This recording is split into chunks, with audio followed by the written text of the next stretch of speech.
El 10 de agosto de 2019 murió en su celda, pero en enero de 2026, 6 años después, presidentes, príncipes, multimillonarios y científicos ganadores del Nobel empezaron a perder sus cargos, sus títulos y su libertad. Porque él lo grabó todo: 3.5 millones de archivos, correos, videos, fotos, nombres. Un hombre sin título universitario, sin familia con dinero, sin apellido famoso, que terminó siendo la persona más peligrosa que los poderosos del mundo hayan conocido.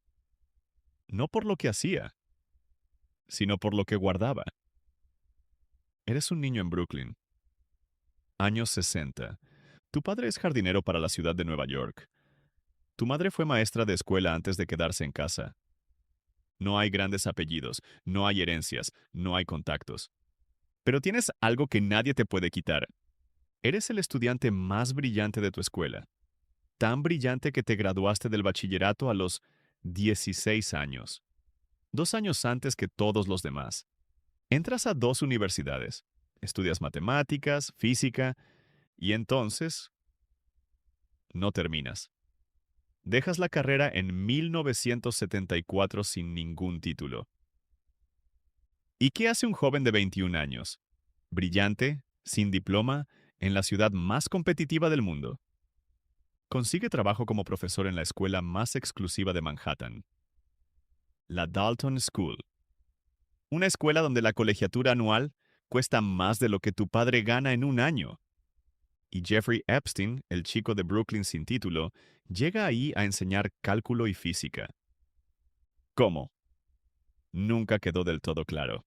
Lo que sí quedó claro es que el director que lo contrató fue Donald Barr, padre del futuro fiscal general William Barr, el mismo William Barr que años después estaría a cargo de la investigación sobre la muerte de Epstein.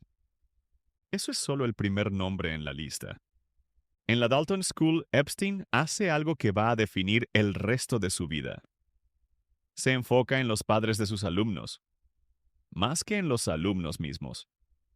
Y uno de esos padres resulta ser el director ejecutivo del banco de inversiones Bear Stearns, Alan Greenberg, cuyo hijo e hija tienen a Epstein como profesor. En una reunión de padres, Epstein habla de matemáticas financieras de una manera que deja a Greenberg impresionado.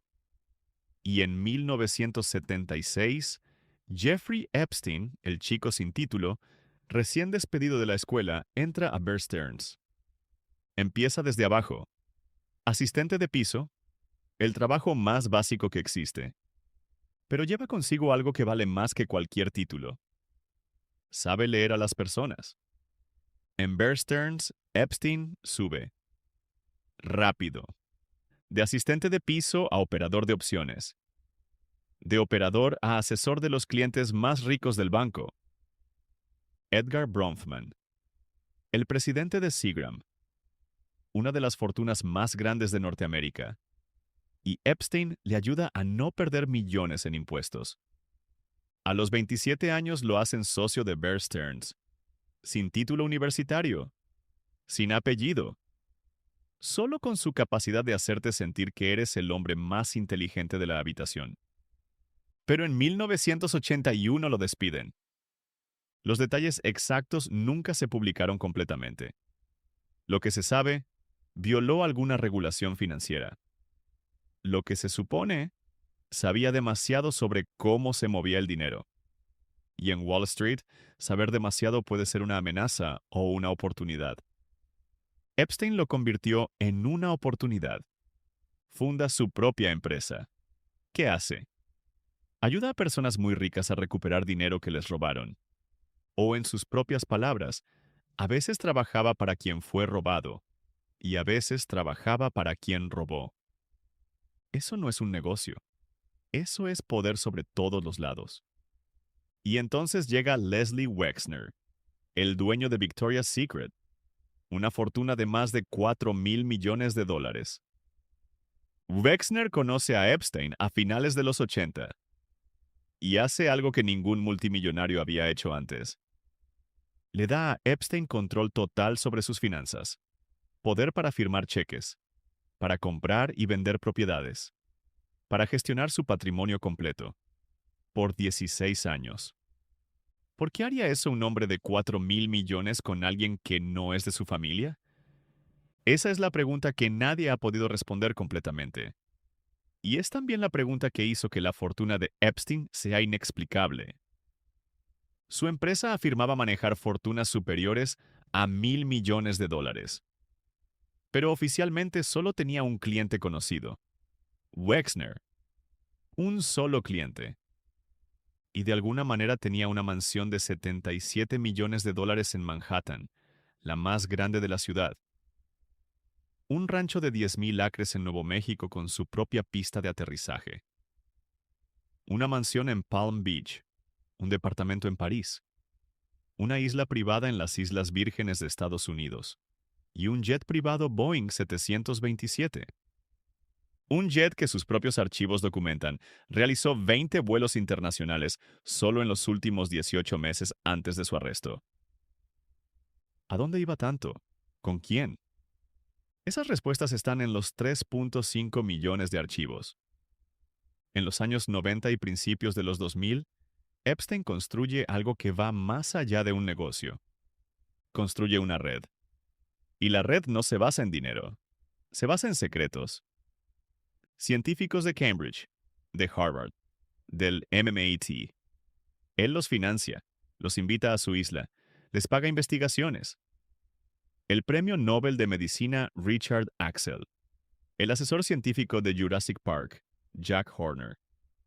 Los mejores cerebros del planeta, comiendo en su mesa. Y después están los políticos. Bill Clinton viajó en su jet privado 26 veces, según los registros de vuelo. Donald Trump fue mencionado en los archivos más de 38.000 veces. El príncipe Andrés de la familia real británica. El embajador británico Peter Mandelson, quien lo llamaba su mejor amigo. Elon Musk, cuyo correo electrónico encontrado en los archivos expresa deseo de asistir a una fiesta en la isla. Ninguno de ellos ha sido condenado por delito alguno relacionado con Epstein. Varios niegan haber sabido nada de sus actividades, pero todos aparecen en los archivos. ¿Qué hacía Epstein con esa información? Los documentos sugieren que las propiedades de Epstein estaban equipadas con cámaras de seguridad en múltiples habitaciones. ¿Cómo compras la lealtad de los hombres más poderosos del mundo?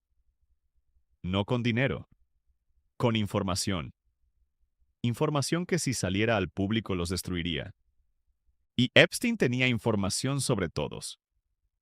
En 2005, un padre hace una denuncia en Palm Beach, Florida. La policía local empieza a investigar. Identifican a 36 víctimas.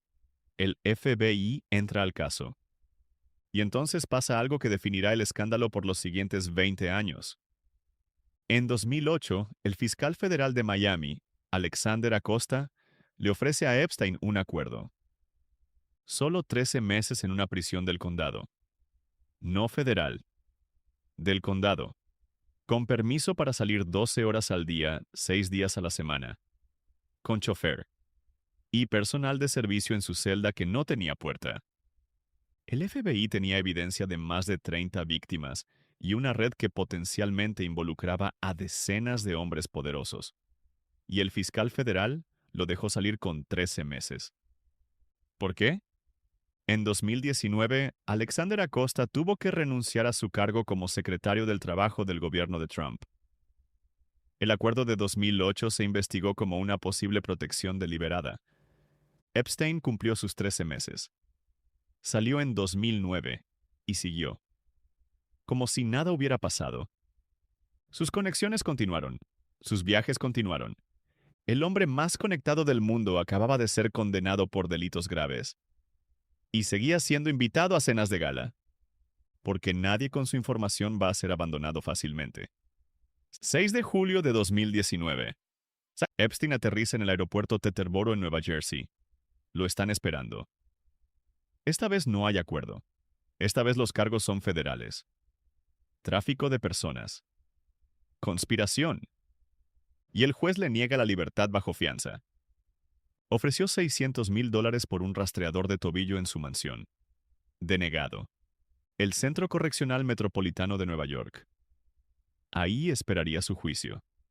El juicio que potencialmente revelaría años de actividades ilegales. Y, posiblemente, los nombres de todos los que sabían. Sus abogados declararon que cuando se reunieron con él, días antes de su muerte, no vieron a una persona desesperada. Lo vieron enfocado, preparado para pelear. La noche del 9 de agosto de 2019, el compañero de celda de Epstein había sido liberado ese mismo día. Las revisiones programadas para las 3 de la madrugada no ocurrieron. Las revisiones de las 5 tampoco. El sistema de cámaras frente a su celda, apagado. A las 6:07 de la mañana, los guardias encontraron a Epstein inconsciente. A las 6:39 fue declarado muerto en el hospital. El gobierno declaró suicidio por ahorcamiento. Sus propios abogados contrataron al patólogo forense independiente Michael Baden para observar la autopsia. Baden encontró múltiples fracturas en el cuello. En particular, una fractura en un hueso del cuello que, según sus palabras, es extremadamente poco frecuente en suicidios por ahorcamiento. En 2025, el FBI publicó el video de la única cámara que funcionaba esa noche. La revista Wired analizó el archivo y descubrió que casi 3 minutos del video habían sido eliminados. El 45% de los estadounidenses cree que fue asesinado. Solo el 16% cree que fue suicidio. Y hoy, en 2026, el gobierno sigue sin dar una respuesta diferente. Noviembre de 2025. El Congreso de Estados Unidos vota por unanimidad para obligar al Departamento de Justicia a publicar todos los archivos de Epstein. Trump firma la ley. El plazo, 30 días. El Departamento de Justicia no cumple el plazo. En enero de 2026, menos del 1% de los archivos había sido publicado. Y entonces, en enero y febrero de 2026, el gobierno libera 3.5 millones de archivos. Lo que pasó después fue histórico. El embajador británico Peter Mandelson, destituido, bajo investigación penal. El príncipe Andrés, despojado de sus títulos reales por el rey Carlos III, bajo investigación policial. El CEO de la naviera Dubai Ports World, cesado. El director del bufete Paul Weiss renunció. La directora jurídica de Goldman Sachs anunció su salida. El director del Instituto del Mundo Árabe en Francia renunció. El Premio Nobel de Medicina renunció como codirector de su instituto. Y la lista sigue. Y sigue y sigue. El 17 de febrero de 2026, YouTube colapsó durante 90 minutos a nivel global. Millones de usuarios subían y compartían contenido de los archivos tan rápido que el sistema no resistió. Desde la tumba, Epstein seguía paralizando al mundo.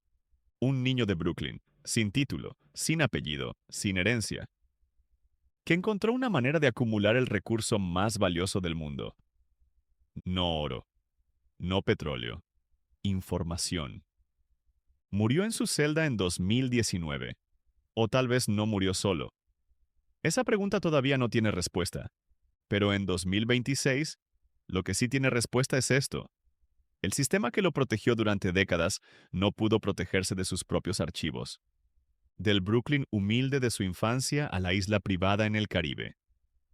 El viaje duró 66 años. Las consecuencias apenas están comenzando.